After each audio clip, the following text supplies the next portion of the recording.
On va parler de Thor Love and Thunder. Si je fais cette tête, c'est que j'ai un petit peu peur, c'est clair, mais quand bien même, on va parler des points positifs. Bonjour à toutes et à tous, on m'appelle Steven, et comme à notre habitude, vous le savez, avant qu'un film Marvel ne sorte, avant qu'un film DC ne sorte, même si pour ces derniers, on va pas se le cacher, c'est un petit peu plus rare, je fais une vidéo où on parle de nos attentes tous ensemble, et aussi de nos craintes. Et je vais pas vous le cacher, des craintes, j'en ai énormément pour Thor Love and Thunder, qui au premier abord est un film qui me hype, mais on va pas se le cacher, bien moins quand même que les précédents films. Voilà, à titre d'exemple, il y a Doctor Strange 2, il y a Spider-Man No Way Home récemment qui sont sortis. J'ai essayé de ne pas voir certains spots TV, mais j'ai craqué. Tellement hypé, le gars, il a craqué sur un ou deux spots TV, voilà, ça ne mange pas de pain. Là, pour Thor Love and Thunder, je n'ai vu aucun spot TV. Je n'ai vu seulement que la première et la deuxième bande-annonce officielle. Donc pour cette vidéo, je vais me fier à ces deux bandes-annonces, mais aussi à certaines interviews du réalisateur Taika Waititi, Chris Hemsworth, etc. Il y a des choses qui me font peur, on va en parler, et il y a aussi des choses que j'attends énormément. N'hésitez pas vous à me donner vos théories, vos attentes, vos craintes en commentaire, et puis nous c'est parti, on parle de Thor 4 Love and Thunder.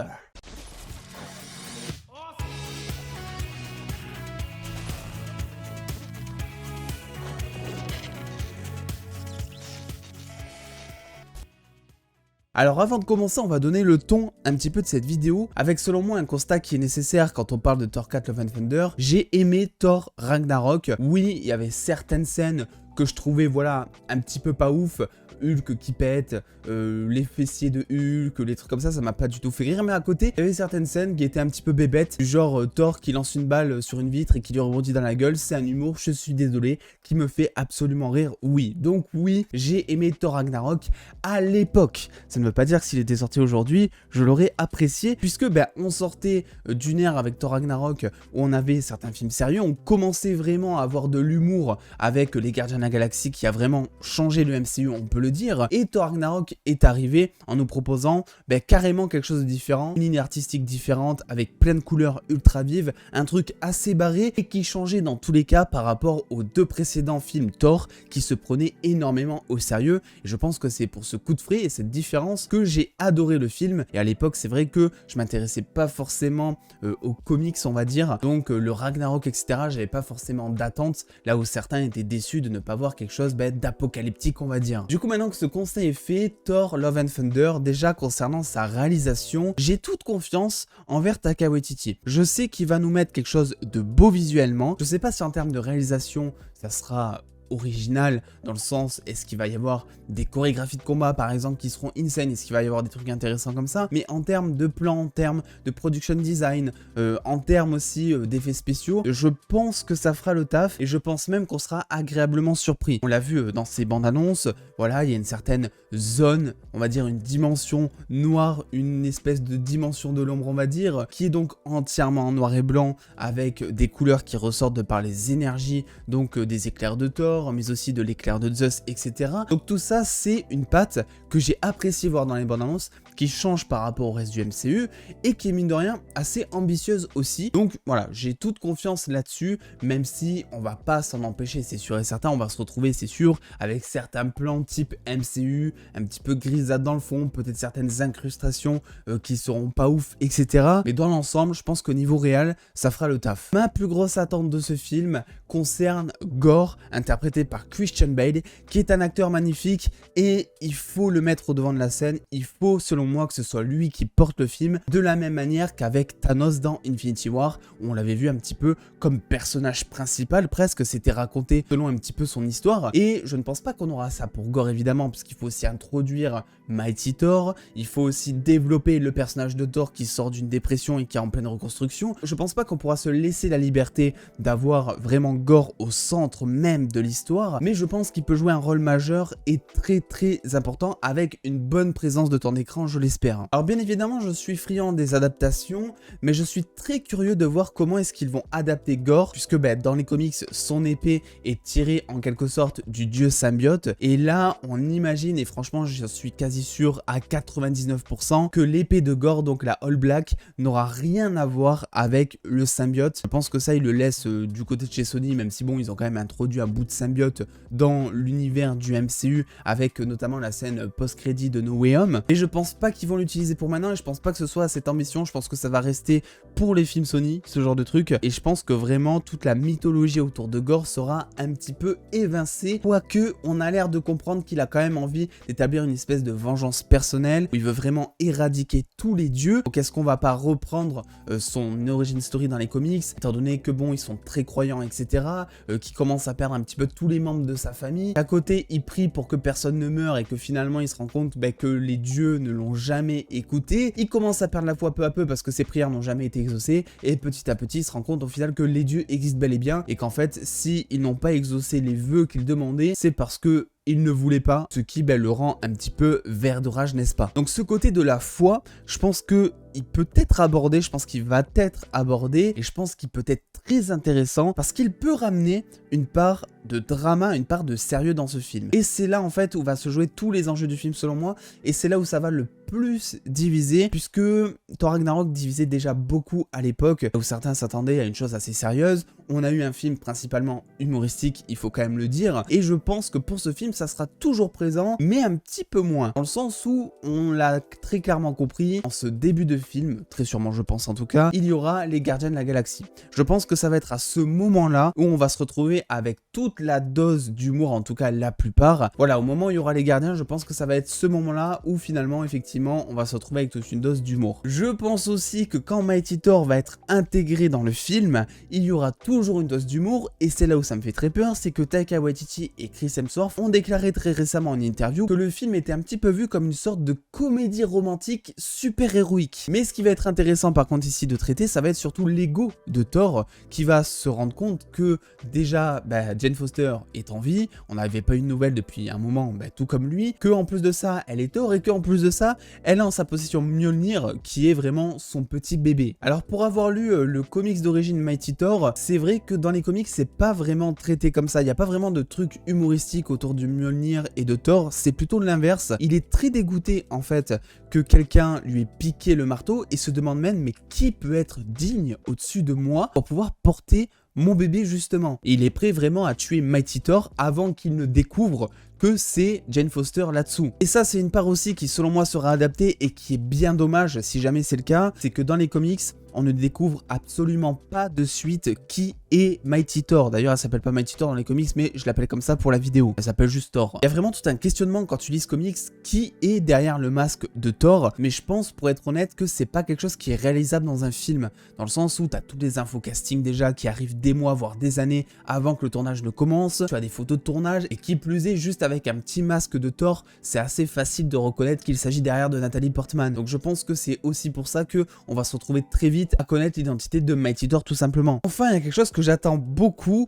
c'est toute la mythologie autour de Thor. C'est quelque chose depuis Thor 2 qu'on avait vraiment laissé de côté selon moi pour se concentrer sur le développement de personnage de Thor qui tombe en dépression peu à peu, qui perd sa mère, etc. On avait beaucoup eu ça dans le premier Thor que j'avais énormément apprécié, notamment un petit peu dans Thor 2 aussi qui était, on va pas se le cacher, voilà, qui était nul à chier en fait. Et là, selon ce que j'ai vu dans les bandes annonces, ça a l'air d'être le cas. Tu as donc le retour des deux chèvres de Thor, tu as aussi tous les dieux qui seront là, avec notamment Olympe qui sera présent, avec évidemment Zeus, mais aussi d'autres divinités mythologiques. Donc tout ça fait que je pense que le côté mythologique aura une place importante. La seule chose qui me fait peur, c'est comment est-ce que ça va être traité. Parce que pour moi, quelque chose de mythologique, voilà, vous voyez Odin, et pour moi c'est ça. Son personnage, son caractère, le fait qu'il soit aussi froid et en même temps aussi charismatique et puissant, pour moi tous les dieux doivent être traités comme ça. Et forcément quand tu me montres un Russell Crowe qui se fait peut-être chier et qui envoie Thor dans l'arène et qui le met tout nu, etc. parce qu'il s'ennuie, quand tu vois aussi le look de Russell Crowe, bon, qui clairement est tourné pour être drôle, on va dire, ça me fait un petit peu peur parce que j'ai l'impression qu'on va se retrouver qu'avec des Torbis en fait, alors que c'est quand même l'Olympe. Donc je vous cache pas que cette partie là de l'Olympe, je pense que visuellement elle sera incroyable, même en termes de mythologie, d'explication, je pense que ça va amener son petit truc, mais par contre j'ai un petit peu peur du ton qui sera apporté. L'autre chose c'est le drama et le climax. Tu es face à d'énormes personnages qui vont être ultra puissant, tu as du Gore qui est littéralement un tueur de dieu, tu as du Thor, tu as du Mighty Thor, tu as du Valkyrie, tu as du Zeus quand même. Bref, tu as des choses qui sont là pour te vendre peut-être un des meilleurs climax, une des meilleures scènes finales d'un film. Il faut absolument en profiter, que ce soit visuellement mais surtout en termes d'enjeu, et c'est pour cela que je pense qu'il faut absolument qu'il y ait au moins un mort d'un personnage principal. Alors je suis le premier à théoriser le fait que finalement Zeus pourrait peut-être mourir,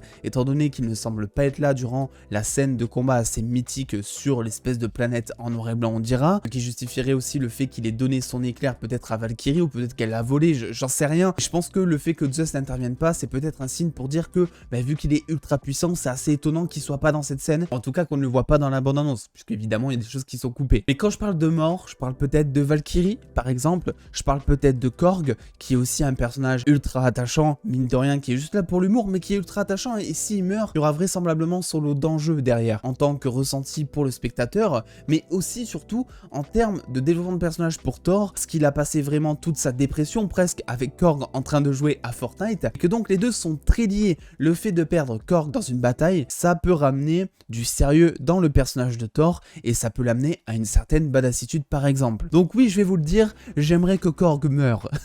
Je ne sais pas si ça va plaire à beaucoup d'entre vous, mais j'aimerais qu'il meure. Au sujet maintenant de Chris Hemsworth, on en a déjà parlé, mais ça me semble nécessaire là aussi de faire un point. Est-ce qu'il va oui ou non quitter le MCU? Parce que vous le savez précédemment, on a toute la fondation Avengers de base de 2012 qui est en train de partir petit à petit. On le sent par des remplaçants, même par des plus jeunes héros, pour renouveler le MCU petit à petit comme ça. Est-ce que du coup, Mighty Thor aurait été introduite pour remplacer Thor sur le long terme? Je pense pas vraiment, pour être honnête, parce que si ça avait été le cas, ils nous auraient introduit peut-être un jeune héros, comme ça a été souvent le cas dans les derniers projets du MCU, et en plus c'est vrai que, bon, dans les comics, Mighty Thor agit très rarement seul, enfin Thor est toujours dans un coin par-ci par-là, il est exilé à un endroit ou autre, mais il intervient toujours à un moment, il revient, il est toujours quelque part. Puis Thor a quand même énormément d'histoires à raconter, on a vraiment raconté genre 10% de l'histoire de Thor dans le MCU, il y a des choses qui sont ultra intéressantes, et je pense que c'est justement le temps de nous donner finalement un Thor qui sera sérieux, avec peut-être la même carrure de Odin. On le sait, Thor est quand même destiné à de grandes choses, il est peut-être destiné maintenant à reprendre le trône, étant donné qu'un peu tous ces films jusque-là étaient dans le sens de son développement de personnage, de la maturité. On le sent évoluer petit à petit, et c'était d'ailleurs toute la question dans le premier Thor. Est-ce qu'il est digne de prendre le trône d'Asgard justement? Il y a eu des petites mésaventures, mais on sent que ça va se diriger dans ce sens. Donc mon avis final au sujet de Chris Hemsworth, qui a en plus déclaré que il aimerait jouer, il aimerait continuer à jouer ce personnage aussi longtemps que possible dans le MCU, c'est tout simplement que je pense à la fin du film, on le verra partir à un endroit, peut-être, je sais pas, refonder Asgard sur une autre planète, ou voilà, entreprendre une mission de sauvetage un petit peu la Captain Marvel sur d'autres planètes, je ne sais pas, comme c'est d'ailleurs le cas au début de Thor 2, où ils interviennent sur des royaumes, etc. Et qu'on ne le verra pas pendant un moment, pour développer peut-être le personnage de Mighty Thor pendant un temps, mais je ne pense pas que Thor mourra. Et mon autre attente, bien évidemment, c'est Mighty Thor, interprété par Natalie Portman, qui est un personnage, voilà, peut-être le plus intéressant quand elle est en team-up avec Thor justement. Puisque dans les comics, en fait, on apprend qu'elle a un cancer, qu'elle est en train de mourir, et que ce qui la sauve, en tout cas, c'est le fait d'avoir les pouvoirs de Thor et de se trouver digne de sauver Mjolnir. C'est ça qui la rend ultra intéressante, parce qu'il y a tout un fond dramatique derrière. Je sais pas vraiment s'ils vont le faire en film, j'aimerais beaucoup. Ça n'a pas été montré, il n'y a eu aucun indice dans les bandes annonces, dans les interviews, suggérant que Natalie Portman se livrera à un aspect plus dramatique et plus profond du scénario, mais quand bien même, j'aimerais beaucoup. J'aimerais beaucoup découvrir que finalement, Jane Foster est malade, et que il y a tout un fond dramatique derrière, puisque là aussi, ça pourra accompagner le développement de personnage de Mighty Thor, et aussi de Thor. Concernant le fait qu'elle soit badass, j'en ai aucun doute. Le but de Marvel Studios depuis ces dernières années, quand même de nous montrer et d'équilibrer la balance entre les femmes et les hommes, de les montrer aussi puissantes, voire plus puissantes d'ailleurs que certains héros du MCU qui sont là de base. Donc je pense que tout l'intérêt va être centré aussi sur elle en termes de réalisation, qu'elle aura droit à certaines scènes épiques, et même qu'elle sera là pour apporter certains twists au moment où on s'y attend pas. Thor, voilà, est en difficulté, peut-être d'ailleurs sur le point de mourir, et Mighty Thor arrive et sauve la situation. Alors c'est sûr que bien entendu, si on entend juste la chose comme ça a fait grosse facilité scénaristique, mais si c'est bien mis en scène et tout, et si ça fait pas trop facilité scénaristique justement, bah franchement ça peut bien marcher. Quels seront aussi les enjeux du point de vue du peuple d'Asgard restant envers Mighty Thor? Est-ce qu'ils vont déjà la trouver légitime étant donné que de base c'est une humaine et non pas une Asgardienne qui soulève cet énorme pouvoir? Et même au-delà de ça, est-ce qu'il y aura une guerre ou une espèce de confrontation, je sais pas, entre Thor et Mighty Thor au sujet peut-être du trône d'Asgard ou en tout cas de la confiance du peuple? On rappelle que bon, pour l'instant c'est Valkyrie qui est la reine d'Asgard, mais je pense, comme je vous l'ai dit précédemment, qu'elle est juste là de manière temporaire et qu'on va se retrouver avec soit un Thor, soit une Mighty Thor, je sais pas, qui va consolider et faire développer ce peuple. On a eu aussi une interview de Taika Waititi précisant le fait que le multiverse ne sera pas exploré durant ce film, ce qui signifie, j'imagine, qu'on n'aura pas de variants ou tout simplement qu'on n'ira pas sur d'autres dimensions, sur d'autres univers, etc. Honnêtement, ça me paraît assez nécessaire pour ce film. Il y a bien d'autres choses à développer que le multiverse. Alors oui, ça fera une pause dans tout cet arc qu'on nous développe maintenant depuis WandaVision, Loki, No Way Home, Doctor Strange 2, etc. Mais je trouve ça nécessaire parce que t'as pas vraiment besoin du multiverse pour avoir un univers riche dans Thor, justement. Tu as énormément de royaumes, tu as énormément de peuples, énormément de planètes, et surtout, tu as beaucoup de personnages intéressants à développer concernant Gorr, toute sa mythologie, toute son histoire, et aussi forcément Jane Foster. Concernant Gorr, je sais qu'il y a eu beaucoup de discussions sur son look, étant donné qu'il n'a rien à voir dans les comics. Dans les comics, on est vraiment sur un alien, et là on sent vraiment qu'ils l'ont humanisé pour reconnaître Christian Bale, étant donné qu'il est bankable et que c'est ultra vendeur. Voilà, on s'en doutait, donc moi il n'y a pas de surprise. Malgré tout, je suis assez agréablement surpris sur son look déjà au premier abord, et en plus de ça, je pense que c'est pas vraiment le physique qui détermine si t'es humain ou pas. Dans le sens où, ce que j'espère voir dans ce film, c'est qu'au-delà de son aspect humain, on nous montrera que Gorr est un monstre et que même au travers de certains actes qu'il commettra, ou certaines paroles, ou même certaines chorégraphies de combat peut-être, ça nous fera totalement changer notre point de vue sur le personnage et qu'on le verra finalement un peu à l'image qu'on le voit dans les comics, c'est-à-dire quelqu'un de très puissant déjà et aussi quelqu'un de monstrueux. Je suis convaincu vraiment qu'on peut changer la vie des spectateurs concernant ce personnage juste en lui mettant un bon caractère développé et un caractère assez monstrueux. D'ailleurs, c'est un petit peu le cas pour Thanos. Quand il y a eu les premiers visuels de Thanos qui étaient dévoilés pour Infinity War, on reprochait peut-être le fait qu'il soit un peu trop humanisé par rapport aux comics physiquement, mais ensuite on s'est très vite rendu compte qu'il était ultra puissant, etc. Et maintenant, beaucoup le considèrent comme étant le meilleur méchant du MCU et un des plus grands méchants même du cinéma. Voilà, là-dessus ça se discute, dites-moi si vous pensez que Thanos est un des meilleurs méchants du cinéma, mais la vie globale a changé grâce à certains de ses actes. Voilà donc ce que j'attends pour Thor Love and Thunder. En définitive, ce que je peux dire, c'est que je pense que le film sera drôle au début et j'espère qu'on partira petit à petit sur un fond beaucoup plus dramatique, peut-être même avoir un des films les plus sérieux à l'image de ce qu'avaient été les enjeux dans Infinity War et Endgame. C'est un petit peu ce genre d'enjeu que j'attends pour Thor Love and Thunder. Je sais pas si c'est vraiment réaliste, mais en tout cas c'est ce que j'aimerais, puisque t'as quand même Gorr, interprété par Christian Bale, qui peut être incroyable. S'il vous plaît, je vous en supplie, ne défoncez pas ce personnage, comme vous l'avez souvent fait avec beaucoup de personnages Marvel, s'il vous plaît. J'espère qu'on pourra avoir confiance envers Taika Waititi. La réalisation, j'ai aucun doute. Sur l'ambiance, c'est quelque chose qui me fait un petit peu peur, je dois l'avouer. Donc n'hésitez pas vous à me donner votre avis en commentaire. Quelles sont, vos 5 plus grosses attentes concernant ce film? Qu'attendez-vous vraiment? N'oubliez pas de lâcher le petit pouce bleu si cette vidéo vous a plu. Insta, Twitter, comme d'habitude, si vous voulez suivre un petit peu les news avant que j'en parle en vidéo. En attendant les dos, prenez soin de vous, faites-vous bien kiffer. Des bisous les dos.